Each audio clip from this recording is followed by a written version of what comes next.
তো আজকে আমাদের 2026 সালের ডাব্লিউবিপিএসসি মিসলেনিয়াস পরীক্ষার ভারতের ভূগোলের প্রথম ক্লাস এবং আজকের এই ক্লাসে আমরা আলোচনা করব ভারত পরিচিতি। এই যে টপিকটা রয়েছে এটা সম্পূর্ণ 100% আজকে কভার করব। কিভাবে করব? গুরুত্বপূর্ণ আমি প্রশ্ন নিয়ে এসেছি, গুরুত্বপূর্ণ প্রশ্ন উত্তর আলোচনা করব এবং তার সাথে কিন্তু প্রচুর এক্সট্রা তথ্য থাকবে। প্রচুর এক্সট্রা তথ্যের মাধ্যমে কিন্তু সম্পূর্ণ এই যে চ্যাপ্টারটা আমরা কভার করব। ঠিক আছে, আজকের ক্লাসের পরে তোমাদের কিন্তু এই চ্যাপ্টারটা অন্য কোথাও আর দেখতে হবে না, অন্য কোথাও পড়তে হবে না। জাস্ট এই ক্লাসের পিডিএফটা নিয়ে তোমরা বারবার করে রিভিশন দিলেই তোমাদের কাজ হয়ে যাবে। তোমরা দেখো পিডিএফটাও কিন্তু আজকে আমি সম্পূর্ণ বিনামূল্যেই দেবো। পিডিএফটা ফ্রিতে পাওয়ার জন্য তোমাদের একটা কাজ করতে হবে, প্রথমে চ্যানেলটাকে সাবস্ক্রাইব করে রাখতে হবে এবং শেষ পর্যন্ত ক্লাসটা দেখতে হবে। তাহলেই বুঝতে পারবে যে পিডিএফটা বিনামূল্যে কী করে পাবে। যারা আমাদের ক্লাসে নতুন তাদের বলে দিই, আমরা 2026-এর মিসলেনিয়াস পরীক্ষার যে জিকে তার জন্য একটা ফ্রিতে ব্যাচ লঞ্চ করেছি ইউটিউবে, যেখানে আমরা কিন্তু সম্পূর্ণ জিকেটা কভার করব সম্পূর্ণ বিনামূল্যে। ঠিক আছে, আর তার একটা কিন্তু প্রথম ক্লাস আমরা অলরেডি দিয়ে দিয়েছি, সেটা হচ্ছে পলিটির একটা ক্লাস কিন্তু দিয়ে দিয়েছি। তোমরা সেই ক্লাসটা দেখে আসো, তার লিঙ্ক ডেসক্রিপশনে পেয়ে যাবে। আমরা প্রথমে পলিটি এবং ভূগোলটা প্যারালালি কিন্তু আলোচনা করব, তারপরে এই দুটো শেষ হলে বাকি যেই সাবজেক্টগুলো রয়েছে সেগুলো কিন্তু ধীরে ধীরে আমরা চ্যাপ্টার ওয়াইজ কভার করব। এখনও যেহেতু হাতে অনেক সময় রয়েছে, তাই তোমরা যত বেশি পারবে চ্যাপ্টার ওয়াইজ করার চেষ্টা করো। চ্যাপ্টার ওয়াইজ করে একদম শেষের দিকে মিক্স প্রশ্ন প্র্যাকটিস করবে, মক দেবে, তাহলে কিন্তু তোমাদের সম্পূর্ণ কভার হয়ে যাবে। প্রথমে মিক্স কোশ্চেন প্র্যাকটিস করলে কিন্তু একটু সমস্যা হবে, তাই প্রথমে বলবো তোমরা কিন্তু একটুখানি চ্যাপ্টার ওয়াইজ ভালো করে করো, কারণ হাতে কিন্তু বেশ সময় রয়েছে। তাই আমি কিন্তু তোমাদের সম্পূর্ণ একদম 100% কভার করিয়ে দেবো।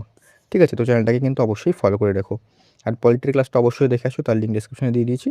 তো শুরু করছি আজকের ক্লাস। আর ক্লাসে যে সমস্ত প্রশ্ন উত্তর তোমরা যদি পারো তাহলে কিন্তু সেটা খাতায় লিখে রাখবে এবং শেষে আমাকে জানাবে তোমরা কত পেয়েছো, মানে কটা ঠিক করেছো। ঠিক আছে, তো শুরু করছি আজকের ক্লাস। দেখো, আর এমন কন্টেন্ট কিন্তু ফ্রিতে কোথাও পাবে না, ফ্রিতে বাংলার কোনো চ্যানেলে পাবে না, তোমরা দেখে নিতে পারো। তো যাই হোক, সেসব কথায় যাচ্ছি না। দেখো, প্রথম প্রশ্ন, আয়তনের বিচারে পৃথিবীতে ভারতের স্থান কত? পঞ্চম, ষষ্ঠ, সপ্তম, অষ্টম। ঠিক আছে, বলো এখানে কি হবে। দেখো, এই যে চ্যাপ্টারটা রয়েছে এটা কিন্তু খুব গুরুত্বপূর্ণ, এখান থেকে প্রশ্ন প্রতি বছর দেয়। সেক্ষেত্রে এই চ্যাপ্টারটা কিন্তু ভালো করে পড়তে হবে। আর আমি তোমাদের বললাম যেটা সম্পূর্ণ কভার করিয়ে দিচ্ছি আজকের ক্লাসে। দেখো, ভারতের স্থান যদি বলে আয়তনের দিক থেকে, যদি বলে তাহলে কী হবে, তাহলে কিন্তু হবে সপ্তম, মানে অপশান নাম্বার সি। আর যদি বলে জনসংখ্যার দিক থেকে কিন্তু ভারত এখন প্রথমে আছে, ফার্স্ট। ঠিক আছে, আর আয়তনের দিক থেকে হচ্ছে সপ্তম। ঠিক আছে, এবার দেখো এক্সট্রা তথ্য দেখে নিই আমরা। এই যে বলছেন এখান থেকে কিন্তু প্রশ্ন আসবেই। ভারতের মোট আয়তন প্রায়, দেখো এই যে ভারতের মোট আয়তন এটা কিন্তু পরীক্ষায় দেবে না, কারণ এটা মনে রাখা অতটা সোজা নয়, বা এভাবে কিন্তু পরীক্ষায় দেয় না। জাস্ট ভারত কত নম্বরে রয়েছে, ভারতের তোমাদের জনসংখ্যার বিচারে কত নম্বর স্থান, এইগুলোই কিন্তু দেবে। মানে ভারতের কত বর্গ কিলোমিটার, এইগুলো কিন্তু পরীক্ষায় কোনো সময় দেয় না। হ্যাঁ, একটা জিনিস দেবে, সেটা কি? দেখো, প্রথমে এটা বলে রাখি। দেখো, ভারতের মোট আয়তন কত? মোট আয়তন হচ্ছে 32,87,263 বর্গ কিলোমিটার, যা পৃথিবীর মোট স্থলভাগের প্রায় 2.4%, মানে 2.4%। এই যে জায়গাটা আছে না, যে 2.4% মোট আয়তনের, এটা কিন্তু পরীক্ষায় দেবে। ঠিক আছে, এটা কিন্তু মাথায় রাখতে হবে যে মোট আয়তন ভারতের, মানে ভারতের যে আয়তন সেটা পুরো পৃথিবীর কত শতাংশ ভারত দখল করে আছে, সেটা হচ্ছে 2.4% বা 2.4%। এটা কিন্তু দেবে পরীক্ষায়, এটা কিন্তু মাথায় রাখতে হবে। এবার দেখিনি যে আয়তনের দিক থেকে কোন দেশ কত নম্বরে রয়েছে। প্রথমে রয়েছে কে? প্রথমে হচ্ছে রাশিয়া, তারপরে রয়েছে কে? তারপরে হচ্ছে কানাডা, তারপরে রয়েছে চীন। প্রথম তিনটে তোমরা মনে রাখো। আর ভারত কত নম্বর? ভারত হচ্ছে 7 নম্বর, এটা মনে রাখো, তাহলেই হবে। বাকিগুলো দেবে না, জাস্ট আমি বলে দিচ্ছি। চতুর্থ আর্জেন্টিনা বলছে আমেরিকা, পঞ্চম হচ্ছে ব্রাজিল, ষষ্ঠ অস্ট্রেলিয়া এবং অষ্টম হচ্ছে আর্জেন্টিনা। তোমরা জাস্ট মনে রাখতে হবে প্রথমকে এবং ভারতের স্থান কত। 2 নম্বর 3 নম্বর চাইলে মনে রাখতে পারো, বাকি কিন্তু এগুলো বেশি ইম্পর্টেন্ট। ঠিক আছে, তারপর দেখো পরবর্তী প্রশ্ন দেখি কী বলছে। পরবর্তী প্রশ্ন এখানে আছে, আয়তনের বিচারে ভারতের বৃহত্তম রাজ্য কোনটা? আমরা একটু আগে প্রশ্নটা দেখলাম হচ্ছে ভারত আয়তনের বিচারে পৃথিবীতে কত নম্বর। এবার হচ্ছে ভারতের যে রাজ্য আছে, আমরা জানি ভারতে 28টা রাজ্য এবং 8টা কেন্দ্রশাসিত অঞ্চল রয়েছে। তো তাদের মধ্যে সবচেয়ে বড়, মানে আয়তনের দিক থেকে সবচেয়ে বড় কে? এটা বলেছে উত্তরপ্রদেশ, মধ্যপ্রদেশ, মহারাষ্ট্র, রাজস্থান। এটার উত্তর কী হবে? সবচেয়ে বৃহত্তম আয়তনের দিক থেকে। বৃহত্তম যদি বলে আয়তনের দিক থেকে, তাহলে হবে ভারতে, সেটা হচ্ছে রাজস্থান, মানে অপশান নাম্বার ডি। ঠিক আছে, এটা কিন্তু খুব গুরুত্বপূর্ণ।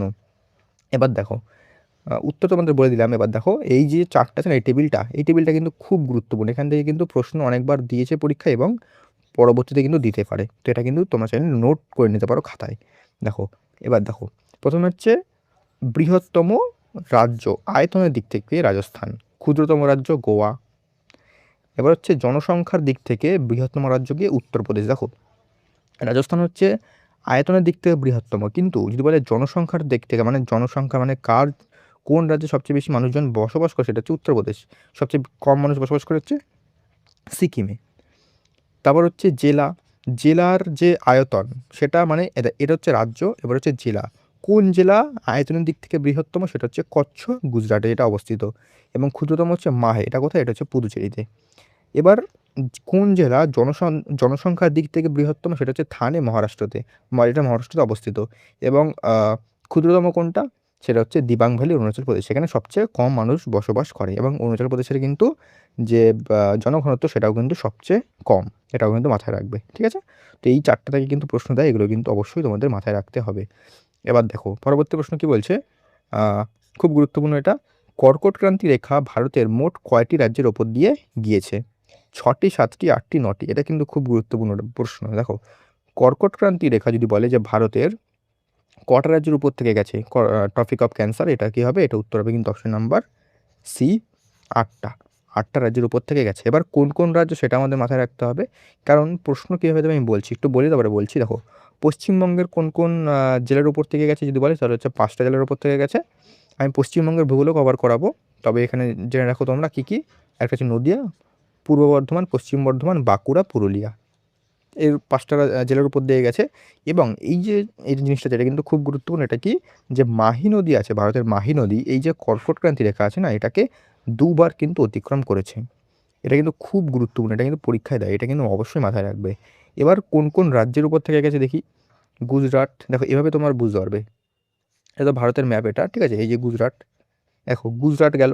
তারপরে রাজস্থান, এখানে রাজস্থান, রাজস্থান ধরে মধ্যপ্রদেশ, ছত্তিশগড়, তারপরে ঝাড়খণ্ড এখানে আমাদের, তারপরে পশ্চিমবঙ্গ, ত্রিপুরা, মিজোরাম। তো এইভাবে কিন্তু মনে রাখতে হবে, এভাবে গেছে কর্কটক্রান্তি রেখাটা, ঠিক আছে? তো এখানে প্রশ্ন কীভাবে দিতে পারে বলো তো, একটা দিতে পারে হচ্ছে কটা রাজ্যের উপর থেকে গেছে, আর একটা হচ্ছে যে ধরো প্রশ্ন দিল যে কর্কটক্রান্তি রেখা এদের মধ্যে কোন রাজ্যের উপর থেকে যায়নি, দিতে পারে।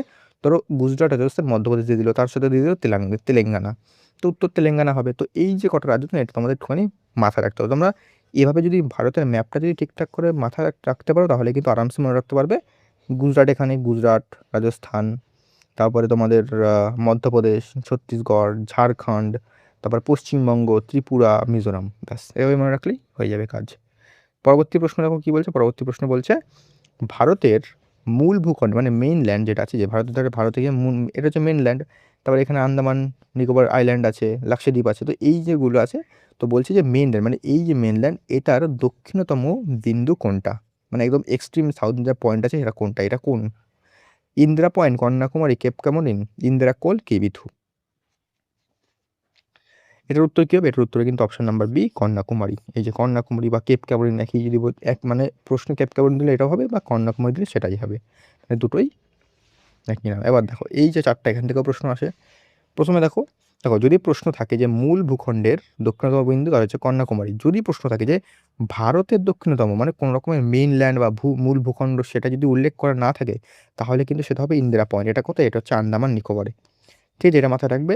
যদি মেইনল্যান্ড বলে কন্যাকুমারী, যদি কোনো রকমের মেইনল্যান্ড উল্লেখ না থাকে, তাহলে হবে ইন্দিরা পয়েন্ট। এবার উত্তরতম বিন্দু কোনটা? একদম উত্তরতম বিন্দু হচ্ছে ইন্দিরা কোল, সেটা কোথায়? সেটা হচ্ছে লাদাখে। দক্ষিণতম বিন্দু হচ্ছে মূল ভূখণ্ডে কন্যাকুমারী, তামিলনাড়ুতে। দক্ষিণতম বিন্দু হচ্ছে নর্মাল, সেটা হচ্ছে তোমাদের ইন্দিরা পয়েন্ট আছে আন্দামান নিকোবরে। পশ্চিমতম বিন্দু মানে এদিকে, পশ্চিমতম বিন্দু কোনটা? গুহারমতি, এটা হচ্ছে গুজরাটে। এবং পূর্বতম বিন্দু মানে এদিকে, সেটা হচ্ছে কিবিথু, অরুণাচল প্রদেশে। তো এই চারটা কিন্তু অবশ্যই মাথায় রাখবে। পরবর্তী প্রশ্ন, এক সেকেন্ড, পরবর্তী প্রশ্ন দেখি কী বলছে। ভারতের প্রমাণ্য দ্রাঘিমা যে স্ট্যান্ডার্ড দ্রাঘিমা, সেটা হচ্ছে ভারতের 82, এখানে একটা ডিগ্রি হবে, 82 ডিগ্রি 30 মিনিট পূর্ব ভারতের কয়টি রাজ্যের ওপর থেকে গিয়েছে? যে ভারতের আইএসটি মানে ইন্ডিয়া স্ট্যান্ডার্ড টাইম আছে আইএসটি, সেটা ভারতের কটা রাজ্যের ওপর থেকে গেছে সেটাই বলেছে। মানে এখানে যদি বলে ভারতের প্রামাণ্য দ্রাঘিমা কত, পরীক্ষা কিন্তু এটা দেয় যে ভারতের প্রামাণ্য দ্রাঘিমা কত, তো এটা মাথায় রাখবে। সেটা হচ্ছে 82 ডিগ্রি 30 মিনিট পূর্ব। এই যে পূর্ব কথাটা আছে না, এটা কিন্তু মাথায় রাখবে, কারণ অনেক সময় 82 ডিগ্রি 30 মিনিট দিয়ে দেয়, কিন্তু সেটা পশ্চিম দেয়, অন্যান্য কিছু দেয়, কিন্তু সেটা হচ্ছে পূর্ব হবে, ঠিক আছে? ইস্ট, 82 ডিগ্রি 30 মিনিট ইস্ট, এটা মাথায় রাখবে। কটা রাজ্যের উপর থেকে যদি বলে যে গেছে, তাহলে হবে কিন্তু অপশন নাম্বার বি, 5টা রাজ্যের উপর থেকে গেছে। কী কী রাজ্য একবার দেখে নিই আমরা।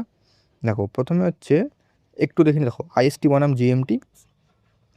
ভারতের গ্রিনিচ মান, মানে গ্রিনিচ মান সময় মানে হচ্ছে গ্রিনিচ মান সময় যেটা আছে সেটা থেকে দেখো প্রশ্ন এখানে একটা দেয় যে ভারতের যে স্ট্যান্ডার্ড টাইম, সেটা গ্রিনিচের যে স্ট্যান্ডার্ড টাইম আছে, মানে দেখো পুরো পৃথিবীতে একটা রেখা আছে, এটা হচ্ছে এই যে রেখাটা আছে, এই রেখাটা থেকে পুরো ভারত মানে পুরো পৃথিবীতে একটা স্ট্যান্ডার্ড টাইম ধরা হয়।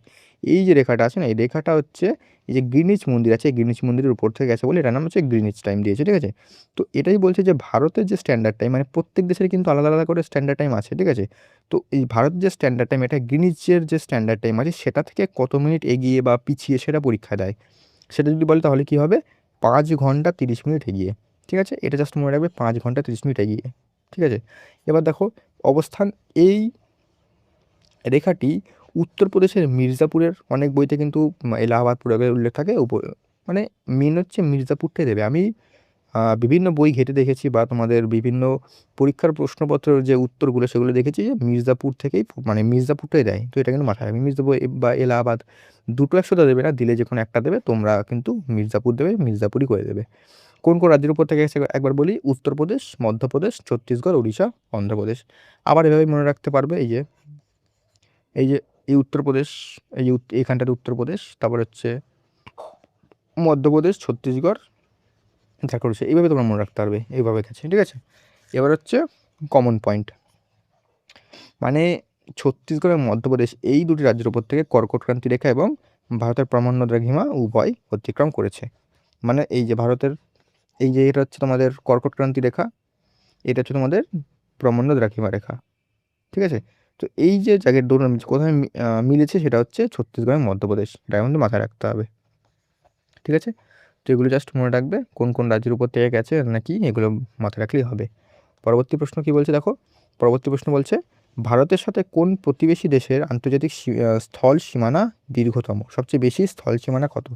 এই যে সীমানা থেকে কিন্তু প্রশ্ন অবশ্যই দেয় পরীক্ষায়, ভারতের থেকে, মানে ভারতের যে সীমানা আছে সেই সীমানা থেকে বলছে কোন দেশের সাথে সীমানা সব থেকে বেশি, স্থল সীমানা বলেছে, ঠিক আছে? কী হবে উত্তর, এটার উত্তর কী হবে, এটার উত্তর হবে কিন্তু অপশন নাম্বার সি, বাংলাদেশ। বাংলাদেশের সাথে কিন্তু ভারতের সব থেকে বেশি সীমানা রয়েছে। কত মিটার, এটা একটু মাথায় রেখো, পরীক্ষা দিতে পারে 4096। এই 0.7 অনেক সময় নাও দিতে পারে, তবে 4096.7 এটা মাথায় রাখলেই হবে। এবং পশ্চিমবঙ্গের সাথে বাংলাদেশেরও কিন্তু সবচেয়ে বেশি রয়েছে। আর যদি বলে যে ভারতের কোন রাজ্যকে বাংলাদেশ 3 দিক থেকে ঘিরে রেখেছে, তাহলে হবে কিন্তু ত্রিপুরা, ঠিক আছে? ত্রিপুরাকে কিন্তু ঘিরে রেখেছে, হয়ে গেল। এবার হচ্ছে আমাদের পরবর্তী প্রশ্ন, দেখো কি বলছে, ভারত ও চীনের মধ্যবর্তী সীমান্ত রেখাটি কী নামে পরিচিত? দেখো ভারতের বিভিন্ন যে সীমান্তগুলো রয়েছে সেগুলো কিন্তু বিভিন্ন নামে পরিচিত। সেটাই বলছে যে ভারত এবং চীনের মধ্যবর্তী যে সীমানা রেখাটা রয়েছে সেটা কী নামে পরিচিত। এখানে আরেকটা অপশান দেওয়া হয়নি, তো এই অপশানটা, এটা উত্তর হবেও না এমনিতেও, এর উত্তর হবে কিন্তু অপশান নাম্বার বি, ম্যাকমোহন রেখা। এবার দেখো, এবার হচ্ছে আমি দিয়েছি, এর পরে দিয়েছি, হ্যাঁ বলছি, মানে বিভিন্ন যে ধরো ভারত বাংলাদেশের মধ্যে কোন সীমানা রয়েছে, ভারত পাকিস্তানের মধ্যে, ভারত আফগানিস্তানের মধ্যে কোন কোন সীমানা রয়েছে সেগুলো আমি লিখেছি, এরপরে তোমাদের বলছি, ঠিক আছে? আগে এটা বলে দিই। দেখো 1914 সালে স্যার হেনরি ম্যাকমোহন এই সীমানা নির্ধারণ করেন, এবং অন্যদিকে ভারত ও পাকিস্তানের সীমানাকে বলা হয় র্যাডক্লিফ লাইন। পরে বলছি, পরে একদম লিস্টে দিয়ে দিয়েছি আমি, এটাও কিন্তু বাংলাদেশেরও কিন্তু এক, ঠিক আছে? বাংলাদেশেরও কিন্তু সেমি র্যাডক্লিফ লাইন, আর বাকি ম্যাকমোহন হচ্ছে তোমাদের চীনের। এবং বাট একটা জিনিস কিন্তু পরীক্ষার সময় দিতে পারে, যদি একটুখানি স্ট্যান্ডার্ড প্রশ্ন হয়, তাহলে যে ভারত ও চীনের মধ্যে যে সীমানা রেখা সেটা কটা ভাগে বিভক্ত, সেটা যদি বলে তাহলে কিন্তু হবে 3 ভাগে বিভক্ত, ওকে? দেখো এবার হচ্ছে এটা, দেখো কোন কোনটি ভারত ও শ্রীলঙ্কাকে পৃথক করেছে, মানে ভারত ও শ্রীলঙ্কার মাঝখানে যে রেখাটা কোনটা, সীমারেখা কোনটা, সেটাই বলেছে, এটা হবে কিন্তু পক প্রণালী, ঠিক আছে? এবার হচ্ছে দেখো, এবার আমি করে দিয়েছি, এবার এখানে টেবিলটা ভালো করে মন দিয়ে দেখো। দেখো বাংলাদেশের সীমারেখার নাম কি ভারতের সাথে বাংলাদেশের, এটা হচ্ছে র্যাডক্লিফ লাইন, এবং এখানে কি আছে, এখানে হচ্ছে বাংলাদেশ ভারতের কোন কোন রাজ্যের সাথে সীমানা শেয়ার করেছে? কী হবে? পশ্চিমবঙ্গ, মেঘালয়, মিজোরাম, আসাম, ত্রিপুরা। চীনের নাম হচ্ছে ম্যাকমোহন রেখা, এটা একটু আগেই দেখলাম। এটা কোন কোন রাজ্যের সাথে সীমানা করেছে? লাদাখ, হিমাচল প্রদেশ, উত্তরাখণ্ড, সিকিম, অরুণাচল প্রদেশ। পাকিস্তান হচ্ছে রেড ক্লিফ লাইন, কোন কোন রাজ্যের সাথে? গুজরাট, রাজস্থান, পাঞ্জাব, জম্মু কাশ্মীর, লাদাখ। আফগানিস্তানের হচ্ছে নাম হচ্ছে ডুরান্ড লাইন, মানে সীমারেখার নাম, কোন কোন রাজ্যের সাথে? শুধুমাত্র লাদাখ। ঠিক আছে, তারপর হচ্ছে শ্রীলঙ্কা। শ্রীলঙ্কা যে পক প্রণালী, এটা তামিলনাড়ু, মানে সমুদ্র সীমান্ত, এটা কোনো স্থল সীমান্ত সীমানা নেই ভারতের সাথে, এটাও পরীক্ষা দিতে পারে। মিয়ানমারের হচ্ছে ইন্দো বর্মা সীমান্ত, হচ্ছে অরুণাচল প্রদেশ, নাগাল্যান্ড, মণিপুর, মিজোরাম। নেপাল, উত্তরাখণ্ড, উত্তরপ্রদেশ, বিহার, পশ্চিমবঙ্গ, সিকিম। ভুটান, সিকিম, পশ্চিমবঙ্গ, আসাম, অরুণাচল প্রদেশ। এখানে কিন্তু এগুলো দিতে পারে। তারপর আরেকটা আমাদের যে প্রণালীগুলো আছে, যেগুলো মানে জলসীমান্ত, সেখান থেকে প্রশ্ন দিতে পারে। যেমন পক প্রণালী, ভারত এবং শ্রীলঙ্কা। 10 ডিগ্রি চ্যানেল হচ্ছে আন্দামান ও নিকোবর দ্বীপপুঞ্জকে আলাদা করেছে। 9 ডিগ্রি চ্যানেল হচ্ছে লাক্ষাদ্বীপ ও মিনিকয়কে আলাদা করেছে। 8 ডিগ্রি চ্যানেল হচ্ছে মিনিকয় এবং মালদ্বীপ। ডানকান প্যাসেজ দক্ষিণ আন্দামান, ক্ষুদ্র Andaman. Great channel Andaman, Nicobar, Sumatra, Indonesia যেটা আছে। এবারে ম্যাসাক্সার প্রণালী, এটা হচ্ছে ভারত এবং শ্রীলঙ্কা পক প্রণালীর কাছে। এটা তোমাদের পরীক্ষায় দেয় না, মেন হচ্ছে যে পক প্রণালীটাই পরীক্ষায় দেয়, তো এটা মাথায় রাখবে। তারপর হচ্ছে কোকো প্রণালী, এটা কিন্তু দেয় যে আন্দামান দ্বীপপুঞ্জ এবং কোকো দ্বীপ। আন্দামান দ্বীপপুঞ্জ এবং কোকো দ্বীপটা কোথায়? মিয়ানমারে। ঠিক আছে, তো কোকো প্রণালীটা মনে রাখবে, এটা তোমাদের অতটা পরীক্ষায় দেয় না। এরপর হচ্ছে আমাদের পরবর্তী প্রশ্ন, দেখো পরবর্তী প্রশ্ন হচ্ছে ভারতের কোন রাজ্যের উপকূল রেখা দীর্ঘতম, মানে কোস্টাইন সবচেয়ে বেশি? এই যে ভারতের ম্যাপ ধরো, এটা এই যে ভারতের, তো এখানে তো আর কোনো সমুদ্র নেই, এখানে হচ্ছে আরব সাগর, এখানে বঙ্গোপসাগর। তো এই যে উপকূলগুলো রয়েছে, মানে কোন রাজ্যে রয়েছে সব থেকে বেশি? অন্ধ্রপ্রদেশ, তামিলনাড়ু, মহারাষ্ট্র, গুজরাট। এটার উত্তর কী হবে? সবচেয়ে বেশি যদি উপকূল রেখা পায় তাহলে কিন্তু হবে অপশান নাম্বার ডি, গুজরাটের। ঠিক আছে, দেখো ভারতের উপকূলের দৈর্ঘ্য কত যদি বলে মোট, মানে মোট ভূখণ্ড আবার বলেছিলাম, দেখো এটা হচ্ছে ভারতের এখানে বিভিন্ন আইল্যান্ড আছে, যেমন লাক্ষাদ্বীপ, তারপরে আন্দামান নিকোবর, সেগুলো ধরে এবং সেগুলো ছাড়াও কিন্তু পরীক্ষায় দেয়। মূল ভূখণ্ড যদি বলে, যে মূল ভূখণ্ড যদি বলে, তাহলে কিন্তু হবে 5422.6 কিলোমিটার। আর দ্বীপপুঞ্জ সহ তাহলে হবে 7516.6 কিলোমিটার। উপকূলবর্তী রাজ্য মানে কটা রাজ্য আছে? সেটা হচ্ছে 9টা রাজ্য আছে। পশ্চিম উপকূলে রয়েছে, মানে এদিকে রয়েছে গুজরাট, মহারাষ্ট্র, গোয়া, কর্ণাটক, কেরল। পূর্ব উপকূলে রয়েছে পশ্চিমবঙ্গ, উড়িষ্যা, অন্ধ্রপ্রদেশ, তামিলনাড়ু। আর কী বলে গুজরাটের যদি বলে কত, তাহলে হচ্ছে 1600 কিলোমিটার পর্যন্ত কিন্তু বিস্তৃত, এটা মাথায় রাখবে। এবার হচ্ছে আমাদের বিভিন্ন কিন্তু উপকূলের নাম দেয়, কী নাম? গুজরাট থেকে গোয়া পর্যন্ত নাম হচ্ছে কোঙ্কণ উপকূল, গোয়া থেকে কর্ণাটক হচ্ছে কানাড়া উপকূল, কর্ণাটক থেকে কেরালা হচ্ছে মালাবার উপকূল, অন্ধ্রপ্রদেশ উপকূলের নাম হচ্ছে সূত্র সরকার উপকূল, এবং তামিলনাড়ুর উপকূল হচ্ছে করমণ্ডল উপকূল। তো এগুলো কিন্তু পরীক্ষায় দেবে। পরবর্তী প্রশ্ন, সরি, আমাদের এখানে মোটামুটি কিন্তু সমস্ত আমরা কভার করে দিয়েছি। ঠিক আছে, আমাদের সমস্ত সব কিছুই কভার হয়ে গেছে আমাদের। আর এখানে কিন্তু আর কিছু নেই। এবার আমরা কি করব, 10টা গুরুত্বপূর্ণ প্রশ্ন আলোচনা করে দেবো, যেগুলো তোমাদের কিন্তু এই যে পুরো সেশনটা আমরা আলোচনা করলাম, পুরো জিনিসটা, সেটা কিন্তু সম্পূর্ণ তোমাদের রিভিশন হয়ে যাবে, বা তোমরা এই 10টার মধ্যে কথা পারছো সেটা তোমরা কিন্তু দেখতে পারবে। দেখো আমাদের পুরো আলোচনাটা কমপ্লিট হয়ে গেল। এবার দেখো ভারতের মোট আয়তন পৃথিবীর মোট ভৌগোলিক আয়তনে কত শতাংশ? একটু আগে দেখলাম কত হবে, 2.4%। যারা ক্লাসটা পুরো দেখেছে প্রথম থেকে মন দিয়ে, তারা কিন্তু অনায়াসে এটা দেখা মাত্র উত্তর করে দিতে পারবে। ঠিক আছে, 2.4% বলে দিলাম। তারপরে হচ্ছে তোমাদের কী বলছে, ভারতের প্রমাণ দ্রাঘিমা, যেটা হচ্ছে 82°30' ইস্ট, মানে পূর্ব, নিচের কোন শহরের উপর দিয়ে গিয়েছে? কোন শহরের উপর দিয়ে গেছে? পাটনা না, কানপুর না, মির্জাপুর? তোমাদের আগেই বললাম মির্জাপুর, এখান থেকে প্রশ্ন দেয়। পরবর্তী প্রশ্ন দেখো, আয়তনের বিচারে ভারতের দ্বিতীয় বৃহত্তম রাজ্য কোনটা? দ্বিতীয় বৃহত্তম যদি রাজ্য বলে, তাহলে প্রথম আমরা দেখলাম হচ্ছে ফার্স্ট হচ্ছে এই গুজরাট বলছি, ফার্স্ট হচ্ছে আমাদের রাজস্থান। ঠিক আছে, যদি বলে সেকেন্ড, তাহলে কী হবে? সেকেন্ড যদি বলে তাহলে হবে সেকেন্ড হবে তোমাদের মধ্যপ্রদেশ। ঠিক আছে, দেখো এই যে প্রথম রাজস্থান আমাদের বলে দিলাম। পরবর্তী প্রশ্ন দেখো কী বলছে, কর্কটক্রান্তি রেখার নিচের কোন রাজ্যের উপর দিয়ে যায়নি? এই যেটা যায়নি বলছে কিন্তু, ভালো মাথায় রাখবে। আমরা দেখলাম কোন কোন রাজ্য দিয়ে গেছে, কর্কটক্রান্তি রেখা এভাবে গেছে। কোন কোন রাজ্য দিয়ে গেছে দেখলাম, ত্রিপুরা হ্যাঁ গেছে, ছত্তিশগড় হ্যাঁ গেছে, উড়িষ্যা যায়নি, রাজস্থান গেছে, উড়িষ্যা যায়নি। আমরা কোন কোন দেখলাম, গুজরাট, রাজস্থান, মধ্যপ্রদেশ, ছত্তিশগড়, তারপর হচ্ছে তোমার ঝাড়খণ্ড, পশ্চিমবঙ্গ, ত্রিপুরা, মিজোরাম। মোট কটা দিয়ে গেছে? মোট 8টা রাজ্যের উপর দিয়ে গেছে। ক্লিয়ার? পরবর্তী প্রশ্ন দেখো, বলছে ভারতের কোন কেন্দ্রশাসিত অঞ্চলের আয়তন সবচেয়ে কম, ছোট সবচেয়ে? কী হবে এটা? সবচেয়ে ছোট কী হয় বলো? সবচেয়ে ছোট হবে হচ্ছে লাক্ষাদ্বীপ, আর সবচেয়ে বড় যদি বলে তাহলে হচ্ছে লাদাখ।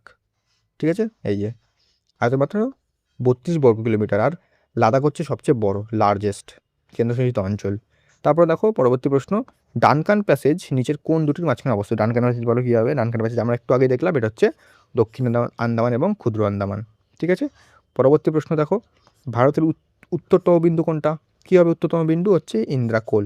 দক্ষিণতম বিন্দু ইন্দিরা পয়েন্ট, যদি কোনো মেনল্যান্ড উত্তর না থাকে উল্লেখ করা তাহলে ইন্দিরা পয়েন্ট, না তাহলে কী হবে? না হলে হবে কন্যাকুমারী বা কেপ ক্যামোরিন। কিবিথু হচ্ছে আমাদের কি? কিবিথু হচ্ছে পূর্বতম পয়েন্ট, আর গুহার মতো হচ্ছে পশ্চিমতম পয়েন্ট। ঠিক আছে, তারপর হচ্ছে আমাদের পরবর্তী প্রশ্ন দেখো, ভারতের কোন প্রতিবেশী দেশের সাথে সবচেয়ে ছোট স্থলসীমা রয়েছে? এটা হচ্ছে কি? এটা হচ্ছে তোমাদের এখানে আফগানিস্তান দেয়নি। আফগানিস্তান হচ্ছে ছোট ছিল সবচেয়ে, আফগানিস্তান, হ্যাঁ ও আফগানিস্তান তো আছে 3 নম্বরে, দেখিনি।